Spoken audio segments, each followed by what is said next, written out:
नमस्कार, welcome to invest wise. तो आज भी मार्केट काफ़ी अच्छा ऊपर रही, निफ्टी 120 पॉइंट और बैंक निफ्टी 855 पॉइंट। लेकिन अब देखना ये है कि कल मार्केट्स कैसा करती हैं। तो चलिए आइए बैंक निफ्टी और निफ्टी को एनालाइज करेंगे और फिर देखेंगे कुछ ऐसे स्टॉक्स जिनमें आप इंटरडे पोजीशन लेके कुछ अच्छे प्रॉफिट्स बना सकते हैं। तो चलिए सबसे पहले बात करते हैं निफ्टी की। तो निफ्टी काफ़ी दिनों से ऊपर जा रहा है, हायर हाइज और हायर लोज बना रहा है, लेकिन अब पॉसिबिलिटी है कि 18,000 के लेवल पे इसको एक रेजिस्टेंस मिले। और एक्चुअल जो जो बहुत स्टिफ रेजिस्टेंस होगा वो 18,200 के आसपास होगा। तो 18,000 पे हाईएस्ट ओपन इंटरेस्ट है लगभग, तो 18,100 तक कम उम्मीद कर सकते हैं कि जाएगा। लेकिन अगर स्ट्रेच करता है तो शायद 18,200 18,300 तक भी जा सकता है। तो मेरे ख्याल 18,300 के आसपास तक एक बहुत ही स्ट्रांग रेजिस्टेंस होना चाहिए जिसके ऊपर ये क्लोज शायद ना करे। और अगर हम उसके बाद में बात करें नीचे की, तो नीचे काफ़ी ज़्यादा एक लो बन सकता है, शायद पिछले जो लोज हैं उनको भी ब्रेक कर सकता है ऑन द डाउन साइड। पर फिलहाल तो ऐसा लगता है कि ये जो हाईएस्ट ओपन इंटरेस्ट है कॉल्स का उसको टेस्ट करेगा और वहाँ से देखना होगा कि आगे क्या मूवमेंट होती है। तो कल भी हम एक अपमूव एक्सपेक्ट कर सकते हैं और उम्मीद की जा सकती है कि कल शायद ये 18,000 के लेवल्स को ब्रीच करे और फिर वहाँ से देखना होगा कि कहाँ क्लोज करता है। अगर 18,000 से ऊपर क्लोज करता है तो हो सकता है 18,200 भी अटेम्प्ट करे, और अगर नहीं करता है तो हो सकता है फिर नीचे के लेवल्स दोबारा से टेस्ट हों। तो काफ़ी इंटरेस्टिंग होगा, पर मुझे ऐसा लगता है अपसाइड अब बहुत ज़्यादा बचा नहीं है। और अगर हम आवरली चार्ट्स की बात करें, देखिए कंटिन्यूसली काफ़ी घंटों तक ये स्ट्रॉन्ग अपमूव दिखा रहा है। रेड कैंडल्स बन रहे हैं धीरे धीरे, यहाँ पे खास करके हमें कुछ ज़्यादा रेड कैंडल्स दिखाई देने लग गए हैं। और आज खास करके जो आखिरी के 1.25 घंटे थे उनमें थोड़ा सा ज़्यादा स्टिफ रहा, लेकिन अभी भी इतना ज़्यादा स्ट्रॉन्ग डाउनफॉल नहीं है कि नीचे एक नए लो पे क्लोज करे। तो अभी फ़िलहाल अपमूव शायद थोड़ा सा जारी रहेगा, और अगर वीकनेस आया तो वीकनेस तब आएगा जब हमारे का ये इस लेवल है 17,850, इसके नीचे अगर क्लोज करेगा, क्योंकि फिलहाल ऑन द डाउन साइड 17,850 का जो लेवल है वो एक सपोर्ट की तरह एक्ट करेगा और उसके नीचे थोड़ा सा वीकनेस बढ़ सकती है। और मेन जो वीकनेस आएगी वो 17,800 के नीचे क्लोज होने पे आएगी। तो 17,800 से नीचे देखिए अभी तक जो ये रेड कैंडल बनी थी ये वाली, इसके बाद में दोबारा ग्रीन कैंडल बन गई, तो बहुत ज़्यादा फॉलो थ्रू नहीं था। लेकिन अगर 17,800 से नीचे क्लोजिंग आती है तो हमें और ज़्यादा वीकनेस देखने को मिल सकती है। तो जब तक ये दोनों लेवल्स इंटैक्ट हैं, पहले 17,850 और फिर 17,800, तब तक बहुत ज़्यादा चिंता करने की ज़रूरत नहीं है। लेकिन आने वाले दिनों में हम इसको नीचे डेफिनेटली गिरता हुआ देखेंगे। काफ़ी ज़्यादा अपमूव हो चुकी है, धीरे धीरे रेजिस्टेंस आने शुरू हो गया है in the form of red candles. लेकिन अभी फ़िलहाल ऐसा लगता है अपमूव इंटैक्ट है। बैंक निफ्टी की भी बात करें तो यहाँ पे कंसोलिडेट होके उसके बाद बहुत स्ट्रॉन्ग अपमूव पिछले खास करके 4 दिनों में देखने को मिली, और स्पेशली परसों और आज बहुत ज़्यादा स्ट्रॉन्ग अपमूव थी। लेकिन अब ऐसा लगता है कि शायद पहले 38,000 का एक टफ रेजिस्टेंस, स्टिफ रेजिस्टेंस हो सकता है, और उसके बाद हो सकता है 38,400 का। तो ये दोनों लेवल्स हो सकता है हम कल के दिन देखें।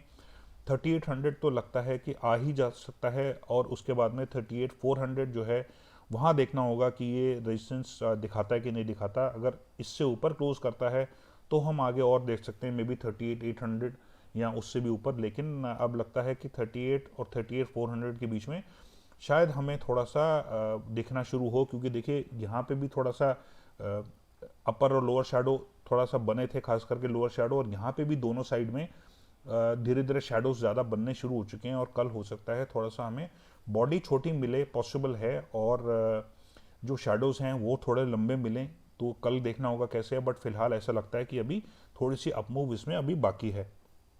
यहाँ पे भी अगर हम देखें तो देखें अभी कंटिन्यूसली ऊपर जा रहा है, लेकिन अगर हम सपोर्ट की बात करें तो फिलहाल 37,400 का ऐसा लगता है सपोर्ट हो सकता है। उससे नीचे जो है सपोर्ट काफ़ी नीचे है, 36,800 के पास सपोर्ट है। बट फिलहाल क्योंकि अभी इसने इस कैंडल की जो ग्रीन कैंडल थी उसके नीचे क्लोजिंग नहीं दी है, जो इसकी ग्रीन कैंडल की ओपनिंग थी, तो फिलहाल अभी ऐसा लगता है स्ट्रेंथ बाकी है। क्योंकि ये भी जो टाइम फ्रेम है ये भी लगभग 2.25 घंटे का था, तो 2.25 घंटे काफ़ी बड़ा एक पीरियड होता है एक दिन में। तो उसके बावजूद भी इसने ऑलमोस्ट आधी ही कैंडल के नीचे क्लोज किया है, तो ऐसा लगता है अभी थोड़ा सा अपमूव और हो सकता है बाकी। और क्योंकि ये जो ऊपर के हाईएस्ट ओपन इंटरेस्ट है कॉल्स का वहाँ पे भी एक बार ये टेस्ट करने की कोशिश करेगा और उसके बाद में जब वो टेस्ट कर लेगा उसके थोड़ा सा ऊपर जाने के बाद में हम एक डाउनफॉल एक्सपेक्ट कर सकते हैं। तो अभी शायद कल का दिन या इस हफ्ते जो है थोड़ा सा हमें अपसाइड देखने को मिले, कल या हो सकता है परसों भी, डिपेंडिंग ऑन कल कैसे क्लोज करता है। मेरा ईमेल आईडी है investwise0070@gmail.com। तो अगर आपने ब्रोकर के पास बहुत ही हाई ब्रोकरेज रेट्स दे रहे हैं या आपने ब्रोकर की सर्विसेज से सेटिस्फाइड नहीं हैं तो आप मुझे इस ईमेल एड्रेस पे लिख सकते हैं और मैं आपकी मदद कर सकता हूं आपके ब्रोकरेज रेट्स और आपके जो सर्विस लेवल्स हैं इम्प्रूव करने में, और आपको पर्सनलाइज गाइडेंस दे सकता हूं जिसकी वजह से आप उम्मीद कर सकते हैं आपके अभी तक जो रिटर्न्स बनते थे उससे बेटर रिटर्न्स आपको मिले। और ये आपको तभी मालूम चलेगा जब आप मेरे साथ जुड़ेंगे, और साथ ही आप मेरे टेलीग्राम चैनल पे भी मेरे साथ जुड़ सकते हैं और मुझे ट्विटर पे भी फॉलो कर सकते हैं। दोनों के लिंक जो हैं वो डिस्क्रिप्शन में दिए हुए हैं। और अगर आपको वीडियो पसंद आए और इन्फॉर्मेटिव लगे तो इसको लाइक और शेयर कीजिएगा, और अगर आप चैनल पर नए हैं तो सब्सक्राइब करते समय बेल नोटिफिकेशन जब आप प्रेस करें तो उसमें ऑल सेलेक्ट करना मत भूलिएगा, नहीं तो आपको सारी वीडियोस के नोटिफिकेशन नहीं मिलेंगे। अब आइए बात करते हैं कुछ ऐसे स्टॉक्स की जिनमें आप इंट्राडे पोजीशंस लेके कुछ अच्छे प्रॉफिट्स बना सकते हैं। तो देखिए, बजाज ऑटो हमारा पहला स्टॉक है जो अभी तक तो नीचे गिर रहा था, लेकिन यहाँ पे इसको सपोर्ट मिला है और यहाँ से धीरे धीरे ऊपर जा रहा है, हायर हाइज और हायर लोज बना रहा है। यहाँ ऐसा लग रहा था कि शायद इसमें फॉल आ सकती है, लेकिन इसने और ऊपर आज ट्रेंड दिखाई और लगभग 2.25% ऊपर बंद हुआ। और कल भी ऐसा लगता है कि आज क्योंकि वॉल्यूम अच्छे थे और कैंडल काफ़ी अच्छी बनी है तो पॉसिबिलिटी है कि के लिए और ऊपर जाए। तो कल अगर ये 3360 से ऊपर ट्रेड करता है और ऊपर का ट्रेंड दिखाता है तो इसमें 3340 का स्टॉप लॉस लेके इसमें एक बाइंग पोजीशन ली जा सकती है।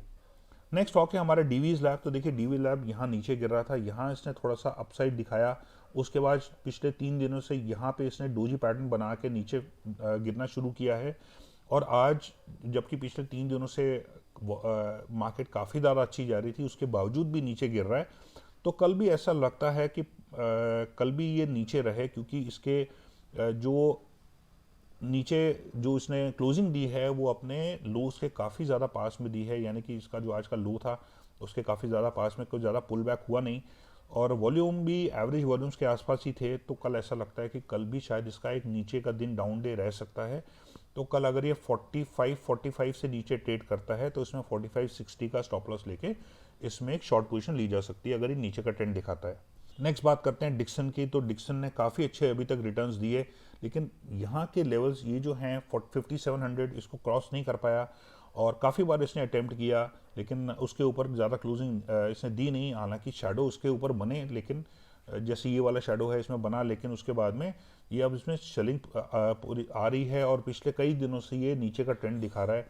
कुछ खास बाइंग आई नहीं, सिर्फ एक ही ग्रीन कैंडल बनी है और आज काफ़ी स्ट्रॉन्ग सेलिंग थी, इसमें 3% से ज़्यादा नीचे था।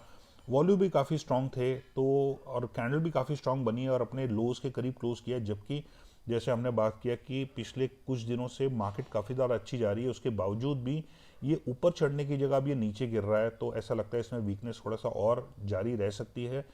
तो अगर ये 5310 से नीचे ट्रेड करता है और नीचे का ट्रेंड दिखाता है तो इसमें 5315 का स्टॉप लॉस लेके इसमें एक शॉर्ट पोजीशन ली जा सकती है। तो ये थे हमारे स्टॉक्स जिनमें आप इंट्राडे पोजीशन लेके कुछ अच्छे प्रॉफिट्स बना सकते हैं। Thank you so much for watching this video and take care and God bless.